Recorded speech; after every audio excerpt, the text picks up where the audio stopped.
Hello friends, आज मैं आपके साथ कॉमर्स का एक टॉपिक लेके आया हूँ। चैप्टर का नाम है पार्टनरशिप एंड टॉपिक का नाम है partnership deed. Very important topic exam point of view के लिए। तो पार्टनरशिप डीड क्या होती है, इसको डिस्कस करेंगे। डिस्कस करने से पहले बताऊं कि इस चैप्टर के सारे लिंक्स आपको डिस्क्रिप्शन में मिल जाएंगे। चलिए शुरू करते हैं। पार्टनरशिप डीड क्या होता है? It is a document containing the terms and conditions of partnership. Partnership deed एक ऐसा डॉक्यूमेंट होता है जिसमें पार्टनरशिप की टर्म्स एंड कंडीशंस लिखी होती हैं। It is an agreement in writing signed by all partners, duly stamped and registered. ये एक ऐसा एग्रीमेंट होता है जो कि सारे के सारे जो पार्टनर्स हैं बिजनेस के, उन्होंने साइन किया होता है और स्टैम्प्ड एंड रजिस्टर्ड होता है। ठीक है, मुकर नहीं सकते बाद में partners. It defines the rights, duties, obligations of the partners and governs the relationship among them in the conduct of business affairs of the firm. इस डॉक्यूमेंट में लिखा होता है कि क्या क्या राइट्स रहेंगे पार्टनर्स के, क्या क्या उनकी ड्यूटीज रहेंगी, क्या क्या उनकी ऑब्लिगेशंस रहेंगी। ठीक है, एक दूसरे के लिए कि एक दूसरे के साथ किस तरीके से वो काम करेंगे। ठीक है, और किस तरीके से बिजनेस चलाएंगे कंपनी का। ठीक है, it is not a public document. ये कोई पब्लिक डॉक्यूमेंट नहीं है क्योंकि ये पब्लिक कंपनी नहीं है। ठीक है, the partnership deed must not contain any term which is contrary to the provision of partnership act।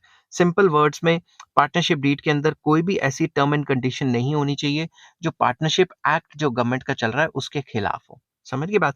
अगर सरकार के जो पार्टनरशिप एक्ट जो कंसर्न कंट्री में है उसके खिलाफ कोई टर्म एंड कंडीशन डालते हैं तो वो तो कॉन्ट्रैक्ट शुरू से ही इलीगल या वॉइड हो गया ना। समझ गई बात?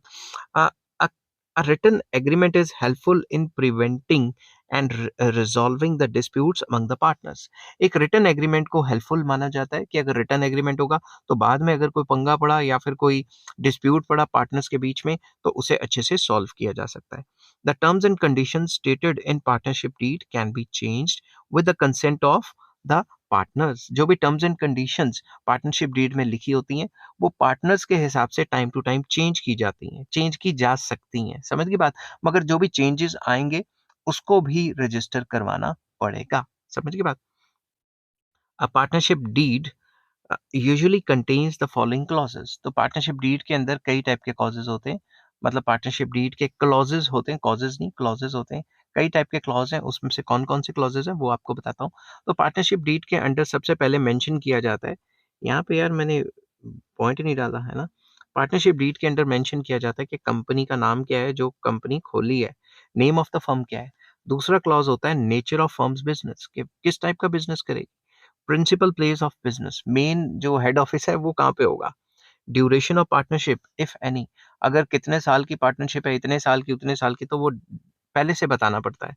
Name and address of the partners, जितने भी पार्टनर्स हैं उनके नाम और address. Amount of capital to be contributed by the partners, partners कितना कितना पैसा डाल रहे हैं बिजनेस को खड़े करने के लिए। और amount which can be withdrawn by each partner, कितना पार्टनर कितने पैसे विड्रॉ कर सकता है बिजनेस से। और प्रॉफिट शेयरिंग रेशियो क्या है, किसको कितना कितना परसेंट प्रॉफिट मिलेगा। अमाउंट ऑफ सैलरी और commission payable to the partners, partners को कितनी सैलरी या कमीशन फिक्स की जाती है। Allocation of work among partners, के हर एक पार्टनर की क्या क्या ड्यूटी होगी, क्या क्या काम करेगा। Mode of valuation of goodwill, के किस तरीके से गुडविल मेजर की जाएगी, वो सारा का सारा बताया जाएगा। Procedure of admission, retirement etcetera of the partner, के कोई भी पार्टनर पार्टनरशिप छोड़ के जाना चाहता है तो कौन कौन से तरीके रहेंगे, इस तरीके से वो पार्टनरशिप से विड्रॉ कर सकता है, वो बताया जाएगा। Procedure for maintaining accounts and getting them audited, तो प्रॉपर वो अकाउंट्स मेंटेन करेंगे। ठीक है, उनको किसी और को दिखाना नहीं, मगर ऑडिटिंग का प्रोसीजर और अकाउंट्स मेंटेन करने का प्रोसीजर क्या रहेगा वो पार्टनरशिप डीड में बताना पड़ेगा। Procedure to be followed in the event of dissolution of the firm and settlement of accounts, कि अगर जो पार्टनरशिप फर्म है इसको डिसॉल्व करना है, पार्टनरशिप को खत्म करना है, तो कौन कौन से प्रोसीजर्स को फॉलो करना पड़ेगा और अकाउंट्स को कैसे सेटल करना पड़ेगा। Arbitration clause in case of disputes among partners, कि अगर पार्टनर्स के बीच में डिस्प्यूट्स होते हैं तो क्या क्या तरीके से आर्बिट्रेशन कर सकते हैं। ठीक है, loans and advances bye partners and rate of interest payable on them, किस किस तरीके से लोन लिए जाएंगे या दिए जाएंगे और किस किस तरीके से रेट ऑफ इंटरेस्ट पेएबल होगा। ये सारी की सारी चीजें और भी बहुत सारी चीजें जो है पार्टनरशिप डीड में डिसाइड की जाती हैं। आई होप ये वीडियो आपको पसंद आई होगी। अगर पसंद आती है तो please like, share and subscribe. इस चैप्टर का जो नेक्स्ट टॉपिक मैं डिस्कस करूँगा वो होगा रजिस्ट्रेशन ऑफ पार्टनरशिप, कि किस तरीके से पार्टनरशिप को रजिस्टर करवाया जा सकता है। आई होप ये वीडियो आपको पसंद आई होगी। Take care, bye bye.